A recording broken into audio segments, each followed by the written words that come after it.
টিকটকের মাধ্যমে গড়ে ওঠা প্রেমের সম্পর্ক শেষ পর্যন্ত ব্ল্যাকমেইলের ঘটনায় পরিণত হয়েছে। যশোরের বাগারপাড়া উপজেলার পাকারালী গ্রামের জর্ডান প্রবাসী নারী ফিরোজা শুক্রবার 4 জুলাই যশোরের কোতোয়ালি থানায় সৌদি প্রবাসী সাইদুর রহমানের বিরুদ্ধে মামলা দায়ের করেছেন।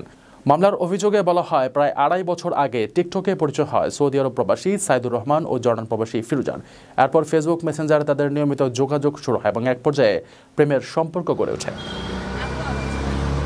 2022 সালের 1 অক্টোবর ভিডিও কলে সাইদুর ফিরোজাকে অনৈতিকভাবে শরীরের বিভিন্ন অংশ দেখাতে বলেন। ফিরোজা রাজি না হলেও সাইদুর বিয়ের আশ্বাস দিয়ে কথোপকথন চালিয়ে যান এবং গোপনে তার নগ্ন ভিডিও ধারণ করেন।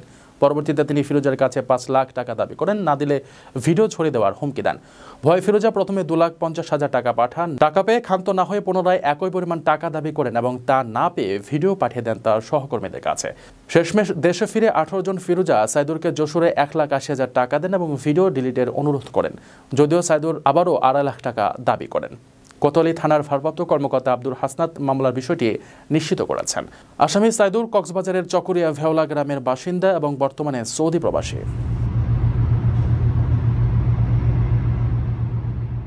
প্রিয় প্রবাসী, আপনার নিরাপদ ভবিষ্যতের জন্য অর্ধেক দামে আজই ফ্ল্যাট বুকিং করুন। ঢাকায় প্রবাসী সিটি দিচ্ছে সীমিত সময়ের স্পেশাল অফার। জমি ও ফ্ল্যাট একসাথে। যোগাযোগ করুন স্ক্রিনে দেওয়া নম্বরে।